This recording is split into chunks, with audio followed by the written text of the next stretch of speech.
बुद्ध के संघ सबके लिए खुले रहते थे। सब उनके शिष्य बनना चाहते थे। कुछ लोगों को तो बुद्ध सीधे अपने संघ में शामिल कर लेते थे, तो कुछ को कहते थे तुम एक दिन रात के लिए शमशान में जाकर रहो। इसी प्रकार एक व्यक्ति बुद्ध के पास आया और कहा, मुझे आप अपना शिष्य बनाएं।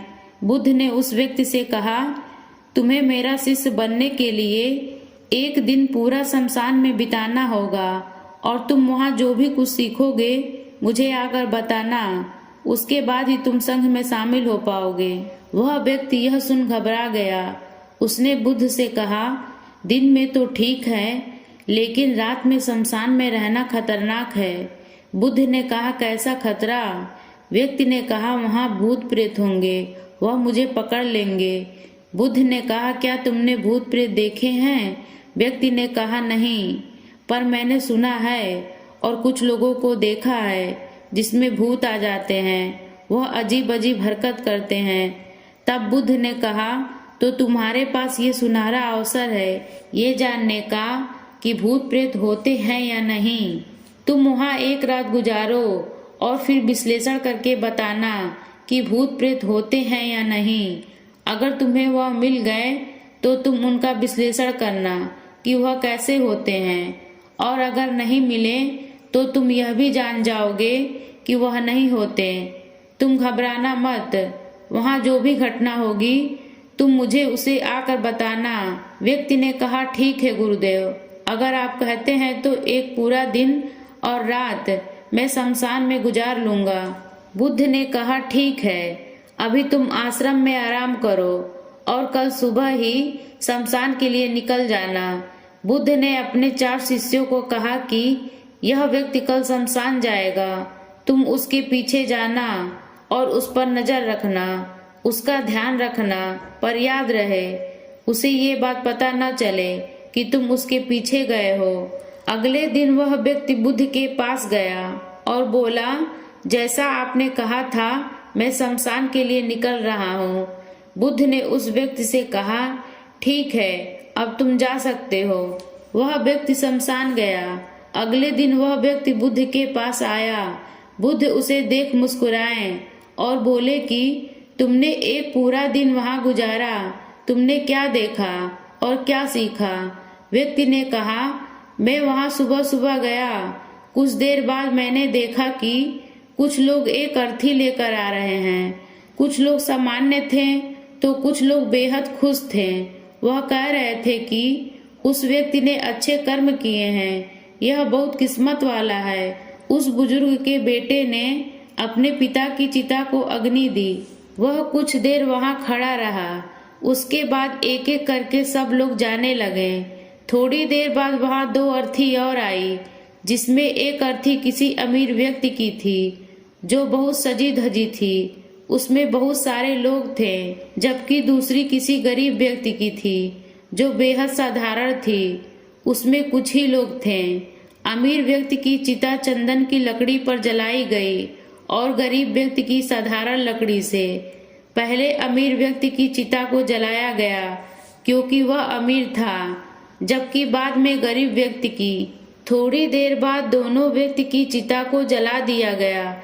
उसके बाद सभी लोग वहां से चले गए, लेकिन मैं वहीं खड़े उसे देखता रहा। बुद्ध ने कहा, तुमने उसकी चिता को देखकर क्या समझा? व्यक्ति ने कहा, बुद्ध, दोनों की चिता एक समान थी। दोनों का शरीर उस अग्नि में जल भी एक समान रहे थे।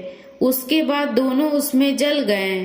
अंतिम में जो बचा वह भी एक जैसा ही था, उसमें कुछ अलग नहीं था। हे बुद्ध, उसके बाद वहां एक स्त्री की अर्थी आई।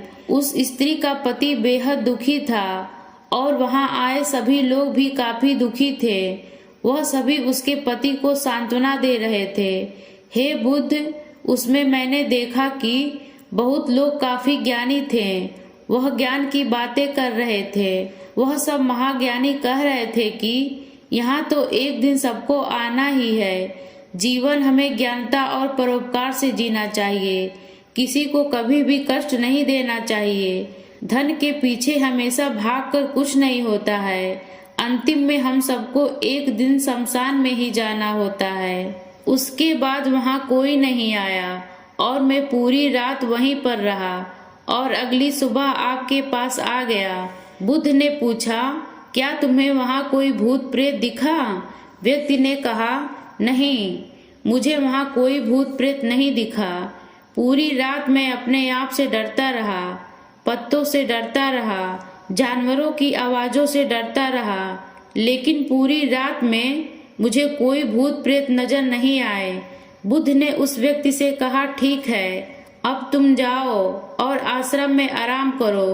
कल फिर एक दिन और पूरी रात के लिए तुम्हें शमशान में जाना होगा। वह व्यक्ति यह सुनकर बोला, आप कैसी बातें कर रहे हैं? आपके कहने पर आज मैं पूरा दिन पूरी रात वहाँ रुका। वह समय मैंने कैसे काटा है मैं ही जानता हूँ। अब मैं दोबारा वहाँ नहीं जाऊँगा।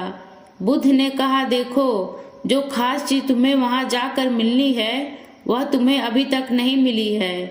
तुम एक दिन और वहाँ रुको, एक रात और वहाँ रुको, तुम्हें वह अवश्य मिल जाएगी। व्यक्ति कहता है, ठीक है, मैं आपके कहने से एक बार और चला जाता हूँ। यह कहकर वह व्यक्ति आश्रम में जाकर आराम करने लगा। अगले दिन वह व्यक्ति फिर बुद्ध का आशीर्वाद लेकर वहां से शमशान के लिए चला गया। पूरा दिन बिताकर वह अगले दिन फिर बुद्ध के पास आया। बुद्ध ने पूछा, तो तुम्हें वह चीज मिली? व्यक्ति ने कहा, हाँ, मुझे वह मिला। बुद्ध ने पूछा, तो बताओ तुम्हें वहाँ क्या मिला? व्यक्ति ने कहा, मैंने देखा कि कुछ लोग शाम को मुझे अर्थी पर लेकर आ रहे हैं। मेरे पीछे कुछ 15-20 लोग चल रहे हैं और मुझे 4 कंधों पर उठा रखा है। मेरे पिता आगे आगे चल रहे हैं। कुछ लोग मेरे ऊपर फूल फेंक रहे हैं और मेरे कुछ रिश्तेदार मेरे पीछे चल रहे हैं। वह लोग बेहद दुखी हैं। मेरे पिता और भाई भी बेहद दुखी हैं। कुछ उन्हीं में से दुखी होने का नाटक कर रहे हैं तो कुछ लोग मेरे पिता को सांत्वना दे रहे हैं। वहीं दूर खड़ा मेरा भाई बेहद दुखी है। कुछ लोग उसे सांत्वना देकर बोल रहे हैं कि तुम ही अब सबके इकलौते वारिस हो, तो कुछ लोग कह रहे हैं ये गलत हुआ। वह लड़का तो अभी जवान था, अभी तो उसने कुछ देखा भी नहीं था और उसके साथ ऐसी घटना हो गई। तभी मुझे अर्थी पर लेटा दिया गया और सारा क्रियाक्रम किया जाने लगा। मैं यह सब अर्थी पर लेटे देख रहा था। मैंने उस अर्थी से उठना चाहा, लेकिन मैं उठ नहीं सका। मैं सांस लेना चाहता था, लेकिन सांस नहीं ले पा रहा था क्योंकि मेरे अंदर सांस नहीं थी। मैं अपने पिता को गले लगाना चाहता था, लेकिन मैं उठ नहीं सकता था। मैं अपने भाई को गले लगाना चाहता था, उसे कहना चाहता था कि तुम माता पिता का ध्यान रखना, लेकिन मैं बस लेटा देख रहा था, कुछ कर नहीं सकता था। उसके बाद मेरी चिता पर लकड़ियां सजाई जा रही थी। मेरा मुंह भी ढक दिया गया। मुझे अब उस चादर के पार कुछ नहीं दिखाई दे रहा था। फिर उसके बाद मुझे गर्मी महसूस होने लगी। फिर मैंने देखा कि मुझे जलाया जा रहा है। मेरे हाथ पैर जलने लगे हैं। मेरी हड्डियां, खाल सब जलने लगा था। धीरे धीरे अग्नि और ज्यादा बढ़ गई थी। मैं वहां से उठना चाहता था। मेरा दम घुट रहा था। मैं सांस लेना चाहता था, लेकिन मैं ऐसा कुछ नहीं कर पा रहा था। मैं उस अग्नि में पूरी तरह खो गया। मैं पूरी रात खुद को ऐसे ही जलते देखता रहा। मैंने देखा अंतिम रूप से मेरे पास केवल मेरी राख ही बची हुई है।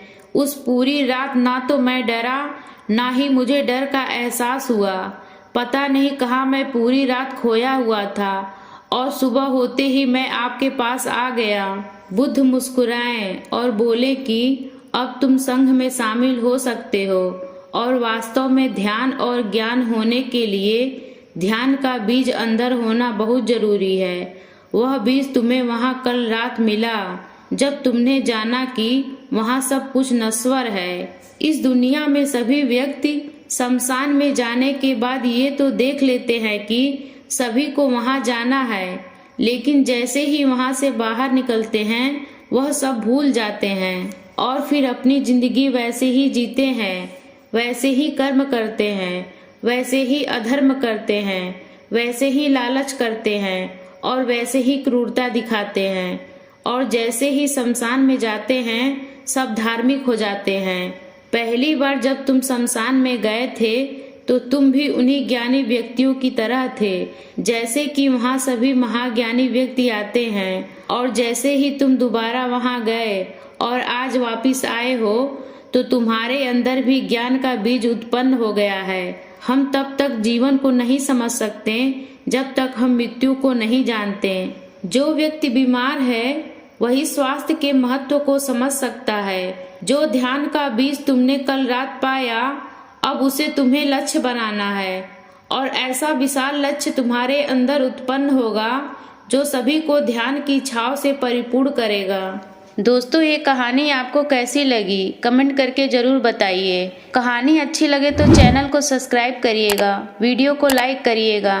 कहानी सुनने के लिए आपका बहुत बहुत धन्यवाद।